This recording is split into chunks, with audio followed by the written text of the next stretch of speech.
Hi guys, Olive here. Here today to bring you the next installment in my ongoing series of videos all about the 90s PBS Kids TV show, Wishbone. In case you've never seen the show before, what it was a half-hour educational television program made for children, and it combined two different storylines. The first storyline was an adaptation of a story, whether it be from a work of literature, a play, or even folk tales, and then the other storyline centered around a modern-day, aka 1990s, family living in Texas with their pet, Jack Russell Terrier Wishbone. In this series of videos that I do here on my channel, I look at one episode of Wishbone per video, and I compare that episode against the source material that they've chosen to take on. I look at what they chose to include versus what they chose to exclude. I try to make a determination of whether or not they did that source material justice in the episode. In each video that I do, I look to see if the writers of that episode of Wishbone attempted to pull out any kind of moral message and highlight that for the very young audience. Basically, I am looking to see whether or not each and every episode of Wishbone is successful in what it sets out to do. In today's video, we will be looking at an episode of Wishbone that doesn't take on a famous work of literature, but instead adapts two African-American folk tales, Anansi the Spider and The People Could Fly, in an early season 1 episode entitled Bark That Bark. Let's take a look. What's the story, Wishbone? What's the story, Wishbone? What's this you're dreaming of? At the start of the episode, Joe's friend David and what appears to be David's entire family are over at Joe's house. They're all getting ready for a big fundraising performance for the Oakdale Historical Society. They're calling the event Talk That Talk. It's going to be a performance of stories from the African tradition, and it has a great poster. David's uncle, who is very fittingly named Homer, is a storyteller who is going to be performing. There's also going to be dancing. It's going to be a very big event, and David is running around in full producer mode, trying to get things in order. Wishbone is trying to capitalize on this chaos because, like the food-motivated creature he is, he wants to sneak bites from some of the delicious-looking dishes spread out for the event. He decides that he'll use Anansi the trickster spider, a character from the folklore of the Ashanti people, as an inspiration for trying to sneak food when no one is looking. Homer decides to give everyone in the house a preview of the event, but it requires everyone's participation, as he's encouraging everyone to dance, saying that stories are in our muscles as much as they're in our heads. The adults in the room start remembering the dances they used to do when they were younger. It turns into a full-blown dance party before David gets a call that makes them all rush to the auditorium where the performance will be held. As David is tangled up in his web of cords for the sound system, his Uncle Homer starts telling a full Anansi story, how the trickster spiders started gathering the wisdom that was given to all the people, hoping to keep it all for himself so that people would have to turn to him in order to solve their problems. Well, when he went to carry all that stolen wisdom to the top of his tree, he got stuck, and a little girl had to help him figure out how to get all of the stolen wisdom up the tree. Once he gets to the top, he realizes that even though he possessed all of that wisdom, that child knew more than him, so he should probably give all that wisdom back. And so he does. When the people get back their wisdom, they start to sprout wings.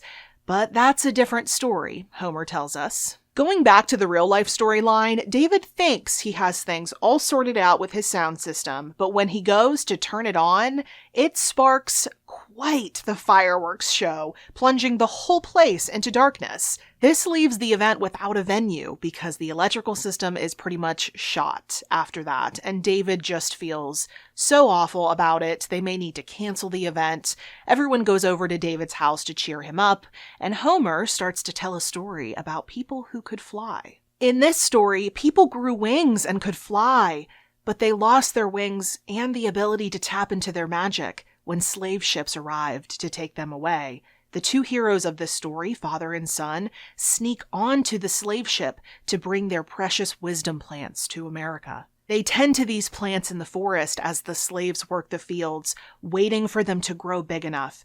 Then one day, when the plants are ready, they create a distraction and start to pass out the wisdom, allowing the people's wings to grow back and letting them fly away to freedom. David's Uncle Homer encourages him to allow his imagination to fly in order to solve this problem, and David gets the literally bright idea to have the audience hold flashlights during the performance, so it's able to go on as planned. So let's talk about this episode. Normally at this point in one of my What's the Story Wishbone videos, I would be talking about whether or not the writers of this episode included enough of the plot from the classic work that they are adapting in order to make it a faithful adaptation.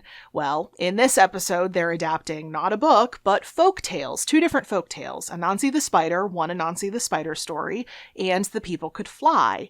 And because both of those stories are on the shorter side, they both appear almost in their entirety, so I don't have to analyze that very much. I will note, though, that these are 2 entirely separate stories. They're just blended together in this episode using the wisdom plant as a connector, which I felt worked well enough narratively, but I don't think it was communicated well enough that these are 2 different stories. I didn't really care for the connection between the People Could Fly adaptation and the real-life storyline. I mean, the people in The People Could Fly, they get wings, which represent their freedom, and then they fly away, escaping slavery.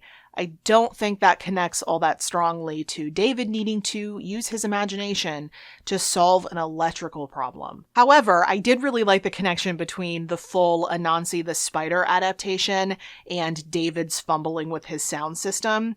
When you see him, he's all tangled up in the wires like it's a web, and his little sister Emily is up there with him, and on multiple occasions she says to her big brother, David, I'm not sure you want to do that. I think I know how to fix it. Let me do it. And he keeps shushing her while the thing blows up in his face. So I was kind of hoping that just like in the Anansi storyline, Emily would be the one to save the day and fix the problem. But they didn't follow through on that, and that was kind of disappointing. I loved all the dancing in this episode. I loved the discussion of storytelling through movements. And most of all, I loved the actor who played David's Uncle Homer. He has the most beautiful voice, and he does a lot of the narration instead of Wishbone in this episode. I remember this episode really, really clearly from my childhood, and I feel like that has a lot to do with the fact that he has such a beautiful voice. I did notice that, like they normally do, they avoided showing any actual violence. I was surprised to see that they included a whip, and you hear it cracking, but it's never actually shown striking anyone. And I also noticed that they completely avoided showing the conditions aboard the slave ship. I think starting to introduce history to children is a very complicated thing. I know a lot of people want to shield children from certain aspects of the truth of history because they want to protect their innocence and they don't want to introduce concepts to children that will be too much for them at an early age. But I do think it's important to note that the picture book I read was also intended for children. And they trusted that showing slaves aboard a slave ship without anything too gruesome included in that image was something that children could handle, and that's something that's probably important for children to see. They don't need to see how brutal it was to get an idea that slaves were actually brought to America. I feel like that's a very important step as children start to learn more of the history of the United States of America. I felt the absence of that image in the show is basically what I'm trying to say here, and I understand that there might be arguments against that. I understand that. But my counter argument would be that if the showrunners of Wishbone felt comfortable showing a head of cabbage being decapitated in the Tale of Two Cities episode, then they could have been at least partially honest about slave ships. And that's just kind of how I feel about that. The part of the People Could Fly storyline in the episode, though, where the slaves in the fields were drinking the elixir and regaining their ability to fly, flying away to freedom, it was just like in the picture book I read. It was so moving and heartbreaking at the exact same time, and I loved how they pulled that off. Overall, I thought this was a nice episode. It was really good to see the show expand beyond the traditional Western canon that it definitely does focus on, but I'm sorry to say that this is one of the few instances where they do that. It's definitely something I plan to discuss in a retrospective video that I want to do after I finish this entire project, series, whatever you want to call it. I have a lot of Wishbone left to watch, so it's a little bit far away on the horizon, but I'm looking forward to doing it nonetheless. So those were my thoughts on this episode of Wishbone. If you have any comments or questions about anything you've seen in this video or about anything in general, please feel free to leave it in the comment section below. But if you would like to keep up with what I'm reading, you can find me on social media. The links to all of my profiles are in the description box below. Thank you so much for watching. I hope you're having a wonderful day, and I'll see you in the next video. Bye.